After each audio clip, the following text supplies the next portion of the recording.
I hope all of you are safe and staying at home only. I, Prashant Lakhani, welcomes you once again in the world of TYBCom Economics.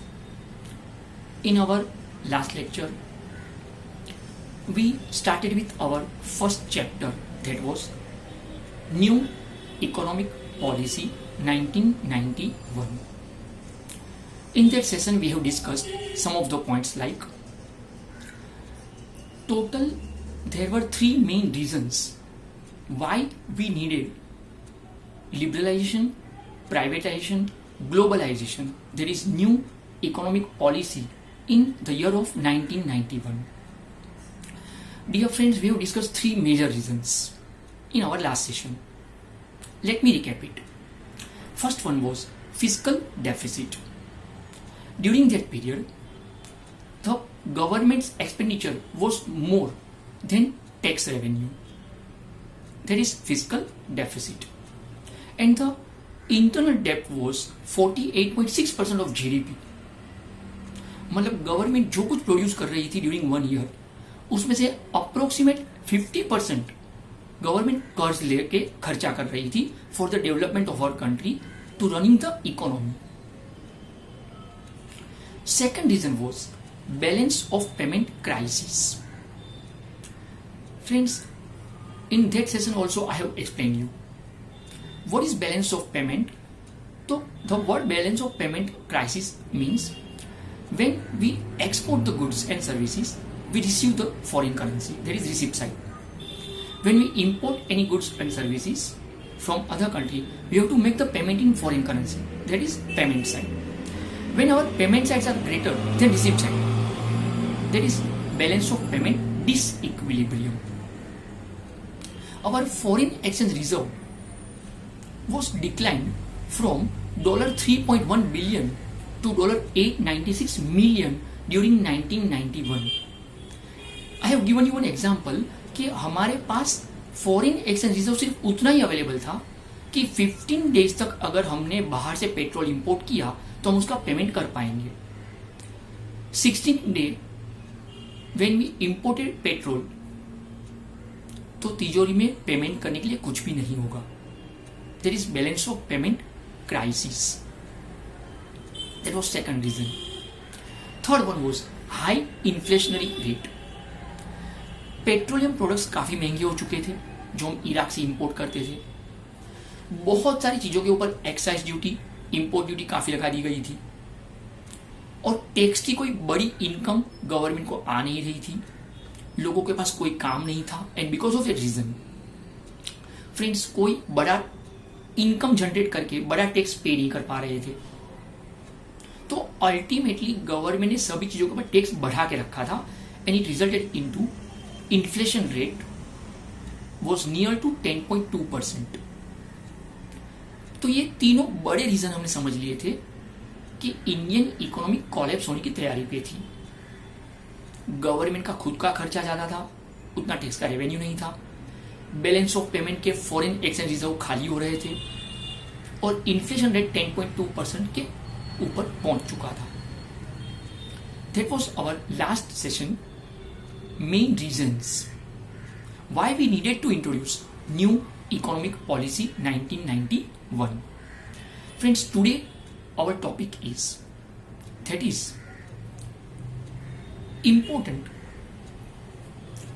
policy changes in new economic policy 1991. What are the major changes we have undertaken to overcome this situation? Indian economy collapse होने से बचाने के लिए doctor Manmohan Singh का जो proposal था कि new economic policy लाई जाए, तो उसमें क्या स्टेप्स उठाए जाए, what are the measures taken. The topic is broadly divided into 2 parts. Capital A is macro economic stabilization, जिसे हम बोलेंगे demand side management. Friends, our capital B would be supply side management. कुछ भी करके economy में लोगों के पास पैसे हो, so that we can increase their purchasing power. When the people buy something, demand something, then only businessmen will produce it. So demand management का situation overcome करने के लिए we have taken 3 steps. To understand this phenomena, friends, again we need comparative study method. Remember one thing, economic problems are very difficult to solve. But the easiest way to solve these types of economic problems is understanding of the problem and accepting that these are the problems is half of the solution. क्या problem है वो समझ में आ जाए और वो problem को हम एक्सेप्ट कर ले कि हाँ ये प्रॉब्लम है, तो आधा सॉल्यूशन तो वहीं पर मिल जाता है. Let me clarify this concept. हमने लास्ट सेशन में डिस्कस किया कि वी हैव 3 मेजर रीजंस जहां पे फिस्कल डेफिसिट बहुत बढ़ चुका था, गवर्नमेंट का इंटरनल डेट का amount 48.6% of GDP internal debt था, इन्फ्लेशन रेट 10.2% क्रॉस कर चुका था, बैलेंस ऑफ पेमेंट में जो फॉरेन एक्सचेंज रिजर्व होता है वो $3.1 बिलियन से कम होके $896 मिलियन पे आ चुका था. तो पेमेंट के लिए क्राइसिस थी कि हम इंपोर्ट करेंगे तो how to make the payment of that imports. तो what are the solutions? Friends, ये जो प्रॉब्लम्स थे बस उसका अब हम रिवर्स सोचे तो we get the solution. So let's begin with macro economic stabilization. पूरी इकोनॉमी को अगर हम स्टेबिलाईज करना चाहते हैं तो for that purpose we have to take 3 major steps to create demand in the economy. Friends, demand management का मतलब ये होता है कि पब्लिक के पास पैसे हाथ में रहे so that they will increase their purchasing power, and for that purpose the first step which we have taken is control of inflation. Let's begin with our first point, control of inflation. A combination of fiscal and monetary policies were undertaken to bring down the high inflation rate. Friends, fiscal policy is concerned with tax policy. आसान भाषा में बोलूं तो it is concern with expenditure and income of the government. So it is controlled by central government. And monetary policy it is concern with monetary terms that is controlled by RBI.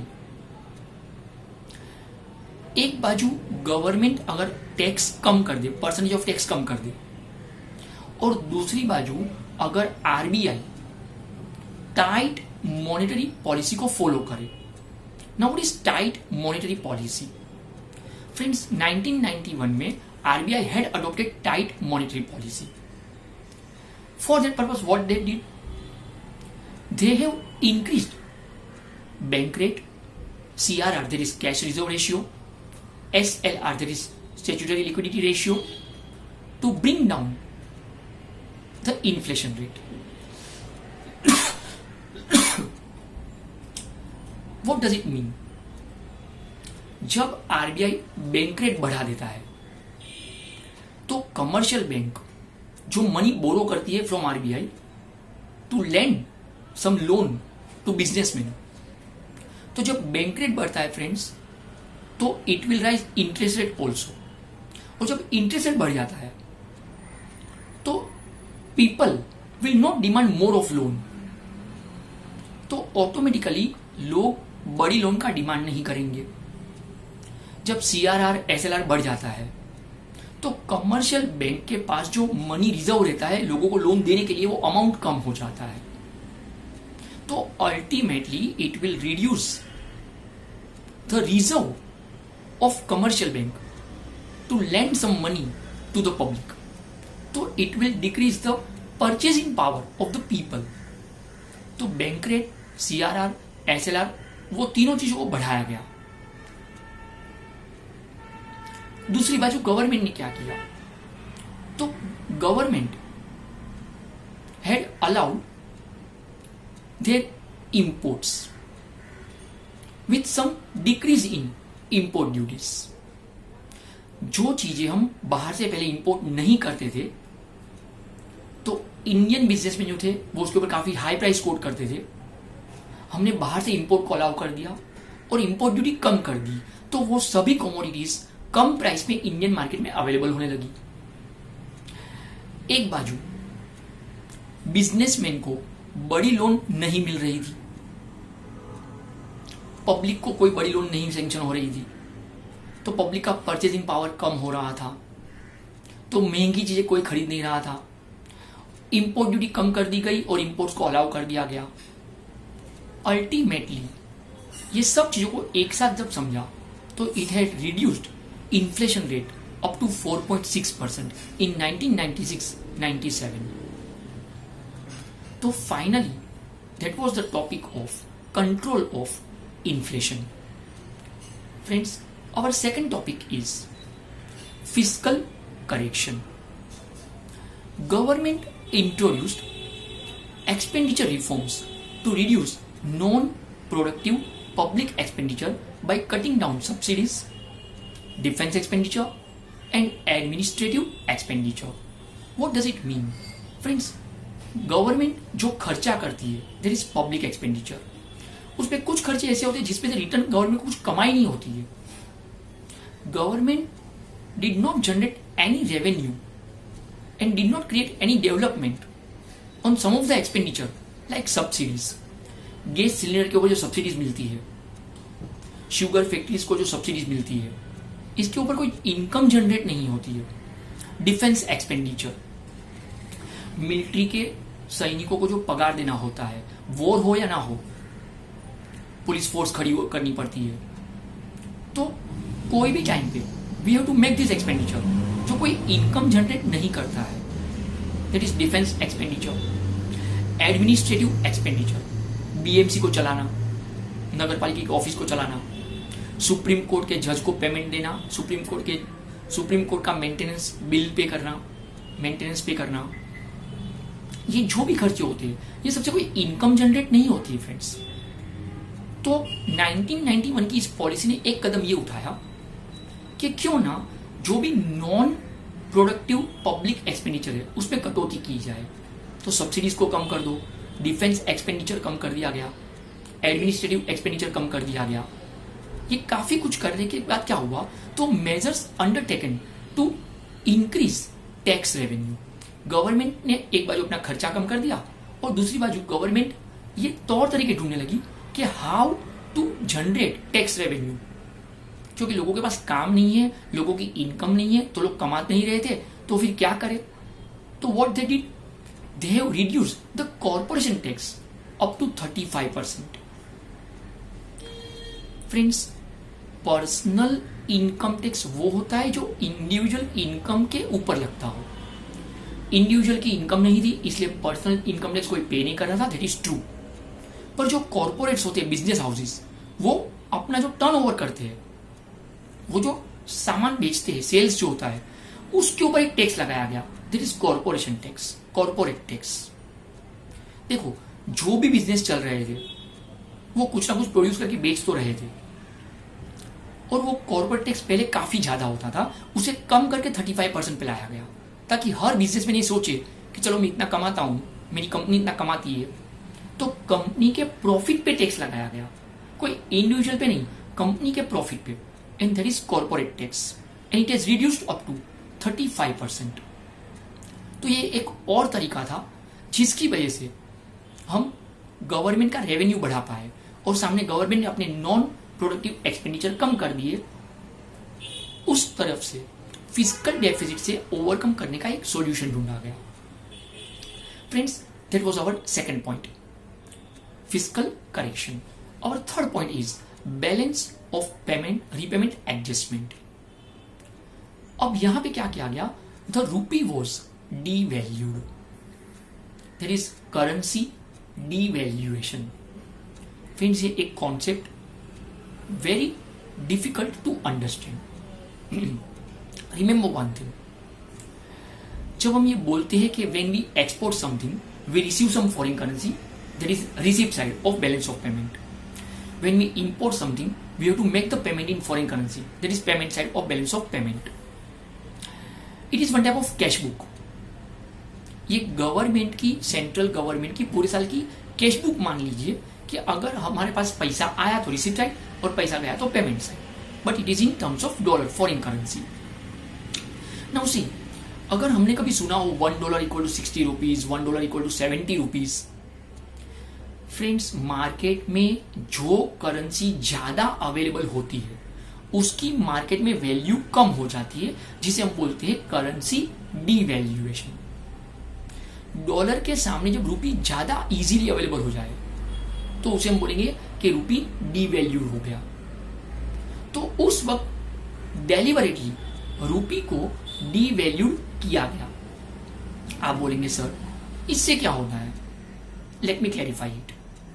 जब $1 equal to 60 rupees हो और $1 equal to 70 rupees हो, तो $1 equal to 70 rupees का मतलब होता है कि यहां पे अपना रूपी डॉलर के सामने डीवैल्यूड हुआ।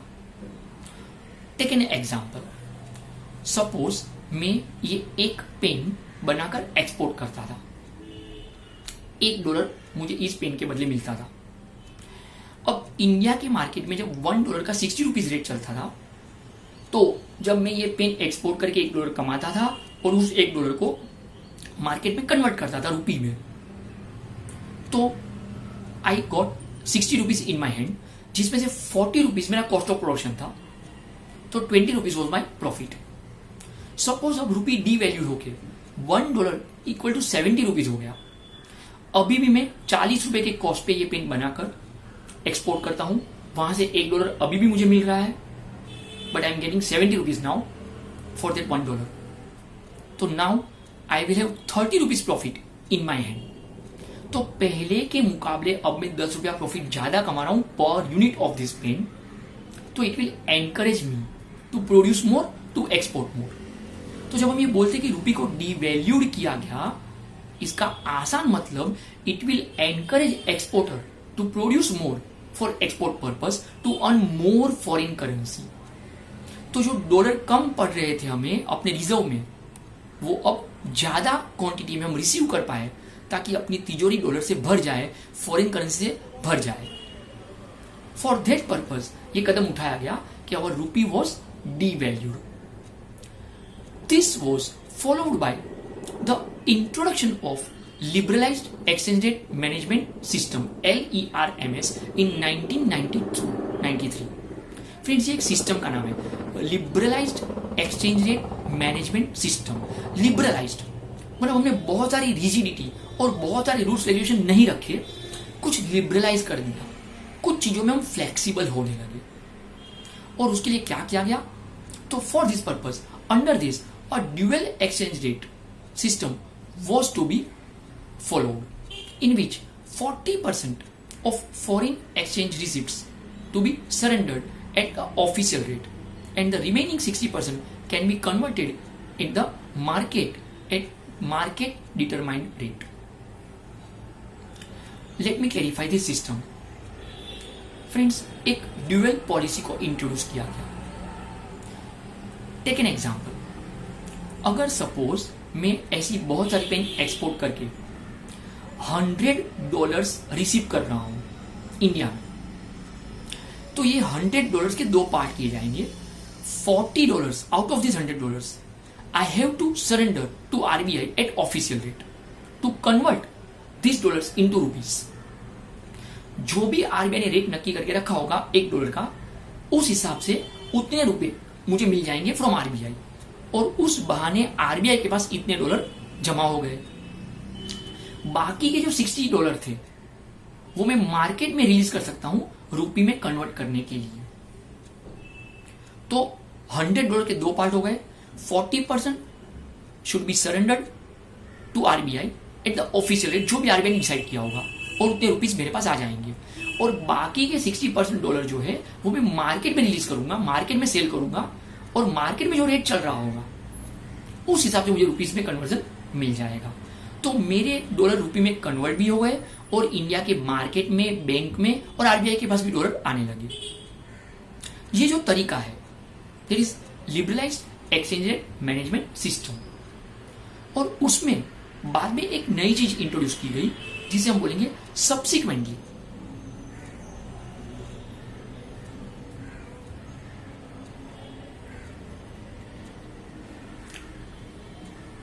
India moved to managed floating exchange rate system. There is flexible exchange rate system. Friends, जहां पे हमने ये इंट्रोड्यूस कर दिया कि हमने एक्सचेंज रेट डिसाइड करना कि $1 equal to how many rupees, वो मार्केट सिचुएशन पे छोड़ दिया. So RBI will not decide anything. Market में फॉरेन करेंसी की जो डिमांड होगी और मार्केट में फॉरेन करेंसी की जो सप्लाई होगी, वो दोनों जहां पे इंटरसेक्ट करेंगे. If you have remembered F5 BCom economics, जहां पे एक कॉन्सेप्ट आपने सीखा होगा, equilibrium price, point of equilibrium, जहां पे डिमांड का एंड सप्लाई का इंटरसेक्ट एट ईच अदर. तो जिस पॉइंट पे वो इंटरसेक्ट होता है, that is point of equilibrium. Similarly market में, इंडिया के मार्केट में जितनी डॉलर की डिमांड है और इंडिया के मार्केट में जितनी डॉलर की सप्लाई है, वो दोनों यहां पे इक्वल पे आएंगे. जिस पॉइंट ऑफ जंक्चर पे that will become exchange rate. तो वो market will decide, RBI will not decide कि $1 equal to how many rupees. तो ये 3 बड़े मेजर्स को इंट्रोड्यूस किया गया ताकि डिमांड साइड का मैनेजमेंट को हम कवर अप कर पाए.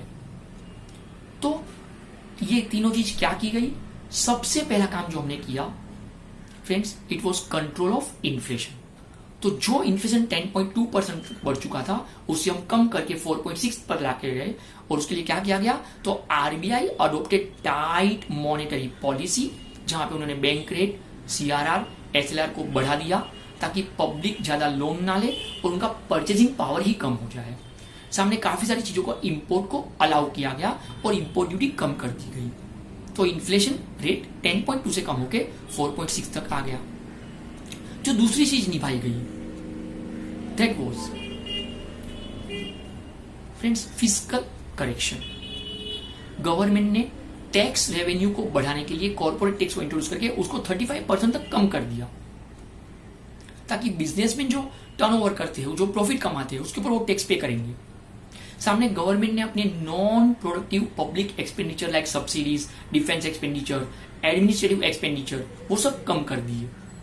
तो गवर्नमेंट के पास टैक्स का रेवेन्यू आने लगा और सामने गवर्नमेंट का खर्चा कम हो रहा था, तो वो भी रिजर्व बचने लगा.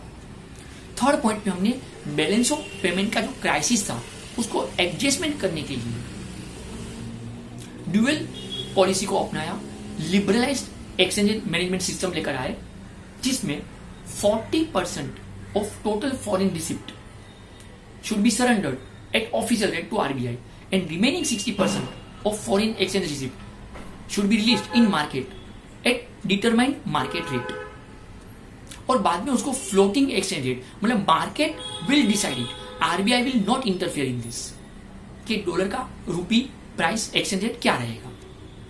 और उससे पहले हमने रूपी को डीवैल्यूड कर दिया. जब मार्केट में रूपीज बढ़ने लगे, जब मार्केट में रूपीज मूव होने लगे स्मूथली, लोगों के हाथ में जब पैसे दिखने लगे रूपीज, तो रूपी जब डीवैल्यू हुआ तो एक्सपोर्ट्स बढ़ने लगा, because it would encourage exporters to export more, to earn more foreign currency. तो रूपी डिवैल्यूड करके हमने एक्सपोर्ट्स को बढ़ाया और जो एक्सपोर्ट से रिजर्व आने लगा उसके लिए पॉलिसी लेकर आए, जिसमें 40%, 60% ड्यूअल प्राइस पॉलिसी कर दिया. तो because of all these 3 steps, slowly market में डिमांड क्रिएट होने लगी. लोगों के हाथ में पैसे आ रहे थे और डिमांड क्रिएट हो रही थी, लोग कुछ ना कुछ डिमांड करने लगे. नतीजा ये हुआ कि प्रोडक्शन बढ़ने लगा. जब प्रोडक्शन बढ़ने लगे तो एम्प्लॉयमेंट जनरेट होता है, लोग जब कमाने लगे तो उनकी इनकम जनरेट हुई, तो वो टैक्स पे करने लगे, तो गवर्नमेंट का टैक्स रेवेन्यू बढ़ने लगा. सामने हमने काफी चीजों में इंपोर्ट्स अलाउ कर दिया और वो इंपोर्ट ड्यूटी कम करके अलाउ किया गया, तो वो चीजें सस्ते में मिलने लगी. So all this factors were introduced together. That was the topic of important policy changes in new economic policy 1991, जिसका फर्स्ट पार्ट हमने कवर किया capital A, that is macro economic stabilization to create demand, that is demand side management. Friends, in our next session we will start with our capital B, that is supply side management. Thank you so much. Soon I'll approach you in your next session. Thank you.